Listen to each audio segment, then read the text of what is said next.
আসসালামু আলাইকুম প্রিয় শিক্ষার্থীরা, আজকের ক্লাসে সবাইকে স্বাগতম। আজকে গণিত বিষয়ের পরিমিতি অংশের উপর আলোচনা করব। আজকের পাঠ চতুর্ভুজ ক্ষেত্রের ক্ষেত্রফল। পূর্বের ক্লাসে আমরা ত্রিভুজ ক্ষেত্রের ক্ষেত্রফল নির্ণয়ের সূত্র সম্পর্কে জেনেছি। আজকে আমরা চতুর্ভুজ ক্ষেত্রের ক্ষেত্রফল, কর্ণ এবং পরিসীমা সম্পর্কে জানব। প্রথমে আমরা একটি আয়তক্ষেত্রের ক্ষেত্রফল বের করি। আয়তক্ষেত্রের ক্ষেত্রফল, আয়তক্ষেত্রের ক্ষেত্রফল আমরা জানি একটা চতুর্ভুজের বিপরীত বাহুগুলো যদি সমান এবং সমান্তরাল হয় এবং প্রত্যেকটা কোণ যদি সমকোণ হয়,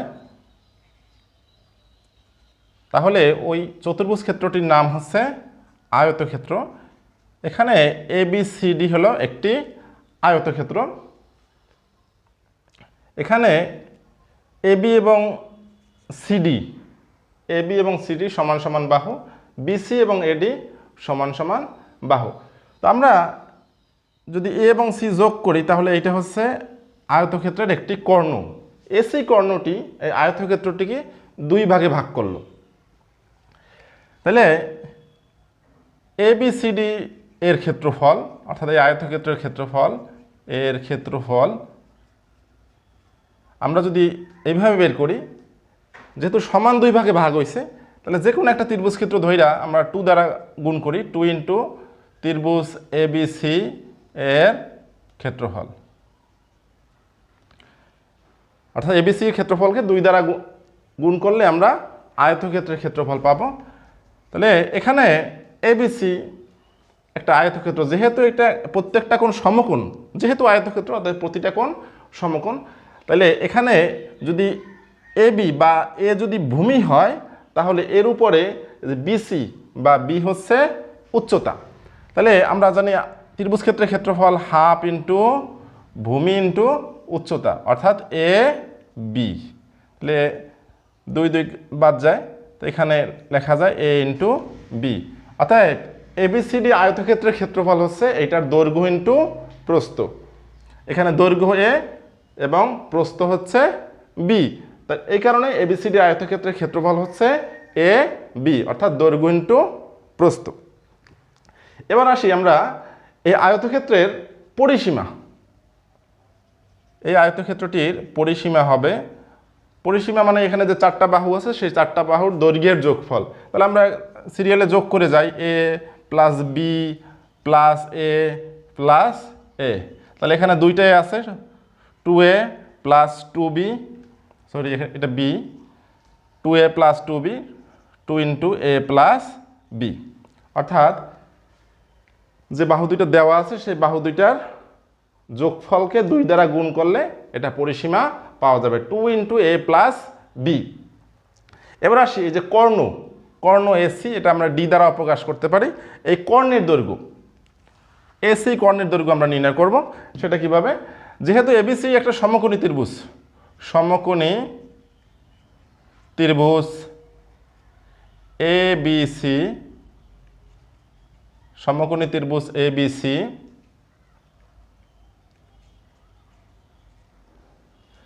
হতে পাই,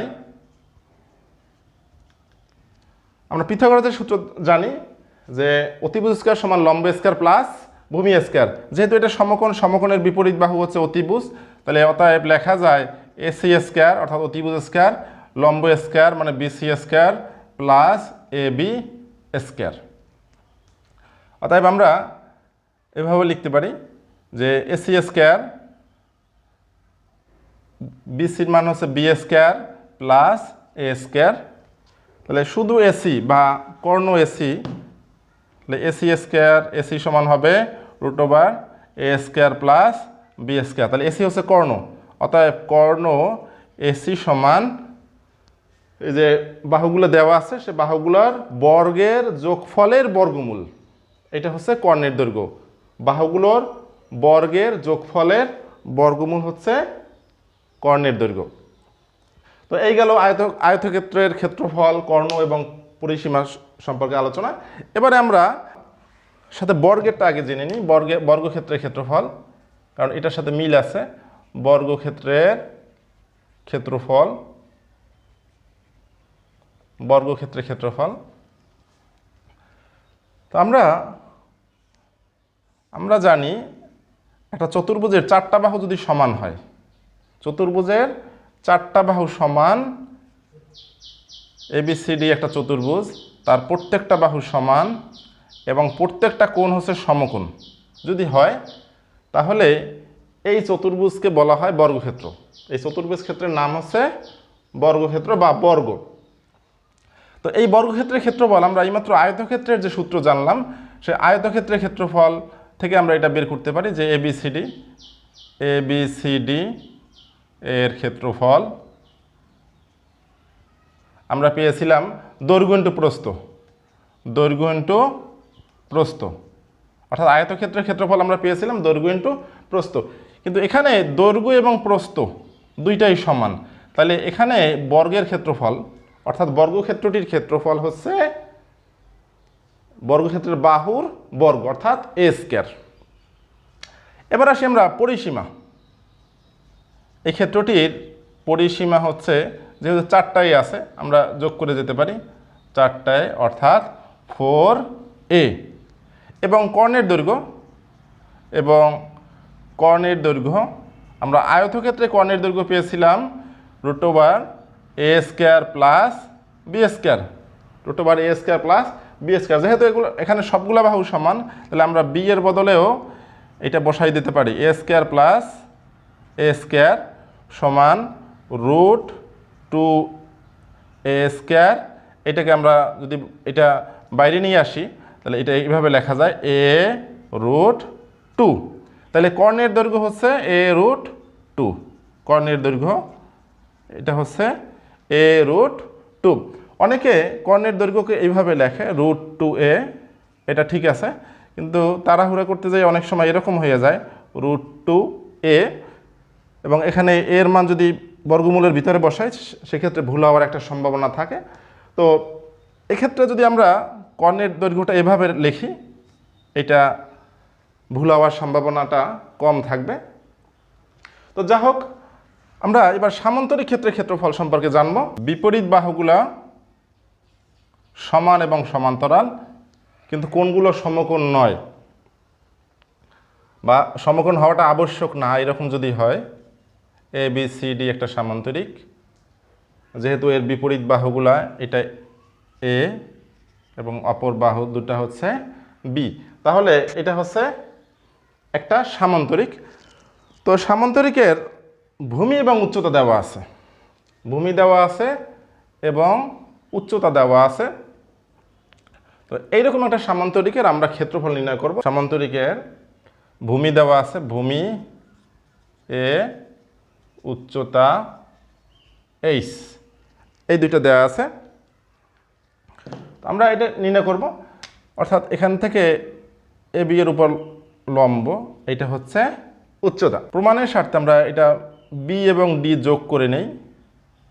যেহেতু এই কর্ণটা BD কর্ণটা সামান্তরিকটাকে সমান দুই ভাগে ভাগ করছে, তাহলে আমরা লিখতে পারি যে ABCD এর ক্ষেত্রফল, ABCD এর ক্ষেত্রফল সমান 2 ইন্টু ত্রিভুজ ABD এর ক্ষেত্রফল। তাহলে আমরা 2 ইন্টু ত্রিভুজ ক্ষেত্রের ক্ষেত্রফল হাফ ইন্টু ভূমি ইন্টু উচ্চতা, এখানে ভূমি আছে, হাফ ইন্টু ভূমি হলো A, উচ্চতা H, 2 2 বাদ যায়, হচ্ছে A ইন্টু H। অর্থাৎ কোনো একটা সামান্তরিকের যদি কোনো একটা বাহু এবং সেই বাহুর বিপরীত শীর্ষবিন্দু থেকে বাহুর উপর লম্বের দৈর্ঘ্য দেয়া থাকে, তাহলে আমরা সামান্তরিক ক্ষেত্রফল বের করতে পারি। সামান্তরিক ক্ষেত্রটির ক্ষেত্রফল হবে ভূমি ইন্টু উচ্চতা। তো এই গেল একটা বিষয়। এবার অন্য একটা ক্ষেত্র, যে একটা কর্ণের দৈর্ঘ্য এবং ওই কর্ণের বিপরীত কৌণিক বিন্দু থেকে উক্ত কর্ণের উপর অঙ্কিত লম্বের দৈর্ঘ্য দেওয়া আছে। যদি এই রকমের হয় একটা সামান্তরিক, এই সামান্তরিকের একটা কর্ণের দৈর্ঘ্য দেওয়া আছে, ABCD একটা সামান্তরিক, এই সামান্তরিকের কর্ণের দৈর্ঘ্য দেওয়া আছে D, এবং এই কর্ণের কোনো একটা বিপরীত শীর্ষবিন্দু হইতে এটার উপর লম্বের দৈর্ঘ্য দেওয়া আছে এইচ, কর্ণের দৈর্ঘ্য দেওয়া আছে এবং এটা ওই কর্ণের উপর অঙ্কিত লম্বের দৈর্ঘ্য দেওয়া আছে। তাহলে এই সামান্তরিকের ক্ষেত্রফলও আমরা বের করব। তো এক্ষেত্রে এটা হচ্ছে দ্বিতীয় ক্ষেত্র। আমরা দেখতেছি এসি কর্ণটা এই সামান্তরিকটাকে সমান দুই ভাগে ভাগ করছে। তাহলে অতএব এবিসিডি সামান্তরিকের ক্ষেত্রফল, এবিসিডি এর ক্ষেত্রফল সমান 2 ইন্টু ত্রিভুজ এডিসি এর ক্ষেত্রফল, হাফ ইন্টু ভূমি ইন্টু উচ্চতা, ডি ইন্টু এইচ। তাহলে 2 2 বাদ যায়, ডিএইচ। অর্থাৎ কর্ণের দৈর্ঘ্য এবং সেই কর্ণের উপর যদি লম্বের দৈর্ঘ্য দেওয়া থাকে, বিপরীত কৌণিক বিন্দু থেকে লম্বের দৈর্ঘ্য দেওয়া থাকে, তাহলে এই কর্ণের দৈর্ঘ্য এবং এই লম্বের দৈর্ঘ্য গুণ করলে সামান্তরিক ক্ষেত্রটির ক্ষেত্রফল পাওয়া যাবে। আবার ভূমি এবং উচ্চতা দেওয়া থাকলে, ভূমি এবং উচ্চতা যদি দেওয়া থাকে, সেক্ষেত্রে ওই ভূমি এবং উচ্চতা গুণ করলেও সামান্তরিক ক্ষেত্রের ক্ষেত্রফল পাওয়া যাবে। তো এই গেল সামান্তরিক ক্ষেত্র। এবার আমরা রম্বস ক্ষেত্রের ক্ষেত্রফল নির্ণয় করব। আমরা জানি যে একটা চতুর্ভুজ ক্ষেত্রের 4টা বাহু যদি সমান হয়, কিন্তু কোণগুলা সমকোণ না। বর্গের ক্ষেত্রে আমরা কোণগুলাও সমকোণ হতে হয়, কিন্তু রম্বসের ক্ষেত্রে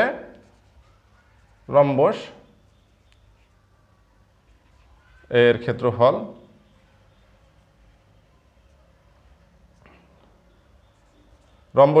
আমরা নির্ণয় করব। 4টা বাহু এবং সবগুলো সমান, কিন্তু একটি কোনো সমকোণ না। এ বি সি ডি একটা রম্বস, 4টা বাহু সমান হলে এটা হলো একটা রম্বস, অর্থাৎ একটা কোনো সমকোণ হবে না, 4টা বাহু সমান হবে। তো এই রম্বসের 2টা কর্ণ দেওয়া আছে। রম্বসের এসি এবং বিডি কর্ণের মান দেওয়া আছে, এসি এবং বিডি। একটা হচ্ছে D1 আর একটা হচ্ছে D2। 2টা কর্ণ দেওয়া আছে, সামান্তরিক ক্ষেত্রটির ক্ষেত্রফল নির্ণয় করতে হবে। তো আমরা একটা বিষয় জানি যে রম্বসের কর্ণদ্বয় পরস্পরকে সমকোণে সমদ্বিখণ্ডিত করে। রম্বসের কর্ণদ্বয় পরস্পরকে সমকোণে সমদ্বিখণ্ডিত করে। অর্থাৎ এই যে D1 কর্ণটা D2কে সমান 2 ভাগে ভাগ করছে এবং সমকোণে ভাগ করছে। রম্বসটা যদি সঠিকভাবে আঁকা হয় তাহলে এটা এই অ্যাঙ্গেলটা হবে 90 ডিগ্রি এবং এখানে এই বাহু এবং এই বাহু সমান। একইভাবে এই বাহু এবং এই বাহু সমান হবে, অর্থাৎ সমকোণে সমদ্বিখণ্ডিত করেছে। তো যাই হোক, আমরা রম্বসের ক্ষেত্রফল নির্ণয় করব। তাহলে রম্বস ক্ষেত্রফল এবিসিডি এর ক্ষেত্রফল, অর্থাৎ এবিসিডি একটা রম্বস, এর ক্ষেত্রফল এটা হচ্ছে, যেহেতু যে কোনো একটা কর্ণ নিতে পারি আমরা, সমান 2 ইন্টু এসিডি নিই। এসিডি এর ক্ষেত্রফল, ত্রিভুজ এসিডি এর ক্ষেত্রফল, ত্রিভুজ এসিডি এর ক্ষেত্রফল। তাহলে 2 ইন্টু ত্রিভুজ এসিডি এর ক্ষেত্রফলটা কীভাবে বের করব? এসি একটা কর্ণ, এর দৈর্ঘ্য হচ্ছে D1, আবার বিডি আর একটা কর্ণ, তার দৈর্ঘ্য হচ্ছে D2, কিন্তু আমার লাগবে হলো এই ত্রিভুজের ক্ষেত্রফল। তাহলে ত্রিভুজের ক্ষেত্রফল হাফ ইন্টু ভূমি ইন্টু উচ্চতা, হাফ ইন্টু ভূমি, আমরা D1 ধরলাম এবং এটার উচ্চতা। এইটা যেহেতু এখানে লম্ব সমকোণ, অতএব এই অংশটা ডি থেকে এটা যদি আমরা ও বিন্দু ধরি, ওডি হচ্ছে এসি এর উপর লম্ব, ওডি হচ্ছে এসি এর উপরে লম্ব। তাহলে এটার দৈর্ঘ্য কত? D2 এর অর্ধেক। যেহেতু আমরা আগেই বলেছি যে এটা সমদ্বিখণ্ডিত হয়েছে, 2 ভাগে ভাগ হয়েছে, এই D2 এই ও বিন্দুতে 2 ভাগে ভাগ হয়েছে। তাহলে এই ত্রিভুজটার ক্ষেত্রফল এটা ভূমি ইন্টু উচ্চতা, এটা যেহেতু উচ্চতা, তাহলে এইটার দৈর্ঘ্য কত? D2/2, এবং এখানে এসি এর দৈর্ঘ্য কত d1, যেহেতু অন্য একটা কর্ণ। আর ত্রিভুজের সূত্র হচ্ছে হাফ ইন্টু ভূমি ইন্টু উচ্চতা। তো যা হোক, এখানে এই 2 2 বাদ যায়, একটা 2 থাইকে যায়, সমান হচ্ছে হাফ ইন্টু d1 d2। এই হচ্ছে রম্বসের ক্ষেত্রফল নির্ণয়ের সূত্র। আমরা এইভাবে লিখতে পারি d1 d2, অর্থাৎ এবিসিডি যদি একটা রম্বস হয় এবং তার কর্ণ যদি d1 d2 হয়, তাহলে এর ক্ষেত্রফল হবে কর্ণদ্বয়ের গুণফলের অর্ধেক। কর্ণদ্বয়ের গুণফলের অর্ধেক রম্বস ক্ষেত্রটির ক্ষেত্রফল। তো সর্বশেষে আমরা ট্রাপিজিয়াম ক্ষেত্রের ক্ষেত্রফল নির্ণয় সম্পর্কে জানব। ট্রাপিজিয়াম ক্ষেত্রের ক্ষেত্রফল, আমরা প্রথমে একটা ট্রাপিজিয়াম এঁকে নেই। একটা চতুর্ভুজ, এখানে শুধু একটা বিষয় মিল আছে, সেটা হলো যে একটা সমান্তরাল বাহু আছে, এক জোড়া বাহু আছে যারা সমান্তরাল, এখানে আর কোনো কিছু মিল নেই। এ বি সি ডি, এখানে এ বি এবং সিডি, এ বি সিডি এরা হচ্ছে সমান্তরাল। তাহলে এ বি সমান আমরা ধরে নিলাম এ এবং সিডি সমান বি, সমান সমান বাহু।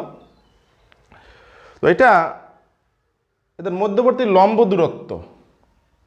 দূরত্ব দেওয়া আছে। লম্ব দূরত্ব মানে শীর্ষবিন্দু থেকে এইটার উপর আমি লম্ব আঁকলাম, এই যে দূরত্বটা এইটা এইচ, বা এই শীর্ষবিন্দু থেকে ওইটার উপর যদি আমরা লম্ব আঁকি, এইটার উপর যদি আমরা লম্ব আঁকি, একইভাবে এটাও হবে এইচ। তাহলে এই ট্রাপিজিয়াম ক্ষেত্রের ক্ষেত্রফল আমরা বের করব। তো প্রথমে আমরা এ এবং সি যোগ করে নিই, এ এবং সি যোগ করি, তাহলে এসি একটা কর্ণ পেলাম, এসি একটা কর্ণ। তাহলে আমরা এইভাবে লিখতে পারি এবিসিডি এর ক্ষেত্রফল, মানে এই ট্রাপিজিয়ামটার ক্ষেত্রফল, এর ক্ষেত্রফল এই এখানে এসি কর্ণটা এই ট্রাপিজিয়ামটাকে দুইটা ভাগে ভাগ করছে, তবে সমান হতেও পারে, সমান হবে না, দুইটা ভাগে ভাগ করছে। অন্যান্য ক্ষেত্রে আমরা যেমন এই যে বর্গক্ষেত্রে কর্ণ সমান দুই ভাগে ভাগ করছে, সামান্তরিকের কর্ণ সমান দুই ভাগে ভাগ করছে, এখানে সমান হবে না, দুই ভাগে ভাগ করছে। তো আমরা এই কারণে দুইটা ত্রিভুজ হয়েছে, একটা হলো এবিসি ত্রিভুজ আর একটা হলো এএসসি ডি। তাহলে এটা ক্ষেত্রফলটা হবে এবিসি ত্রিভুজ, এবিসি এর ক্ষেত্রফল প্লাস ত্রিভুজ এসিডি এর ক্ষেত্রফল। তাহলে এবিসি এর ক্ষেত্রফল কীভাবে বের করব? আমরা ত্রিভুজ ক্ষেত্রের ক্ষেত্রফল জানি হাফ ইন্টু ভূমি ইন্টু উচ্চতা। তাহলে এটার ভূমি হলো এ, উচ্চতা হলো এইচ, তাহলে হাফ ইন্টু ভূমি হলো এ, উচ্চতা হলো এইচ, প্লাস এইটা এসিডি এর ক্ষেত্রফল কী হবে?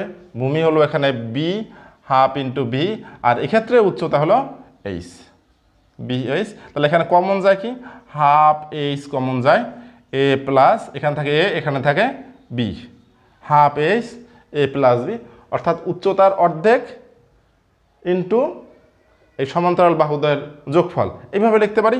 অথবা আমরা এটা এইভাবে লেখাটা আরও সুবিধাজনক, A plus B by 2 into H, অর্থাৎ এই যে ক্ষেত্রফলটা, অর্থাৎ ট্রাপিজিয়ামের ক্ষেত্রফল, এবিসিডি এর ক্ষেত্রফল, অর্থাৎ ট্রাপিজিয়ামটির ক্ষেত্রফল, ট্রাপিজিয়ামটির ক্ষেত্রফল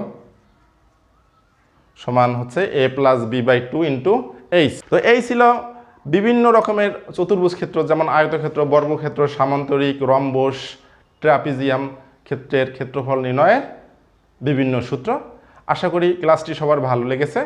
পরবর্তী ক্লাস দেখার আহ্বান জানিয়ে আজকের ক্লাস এখানেই শেষ করছি। আল্লাহ হাফেজ।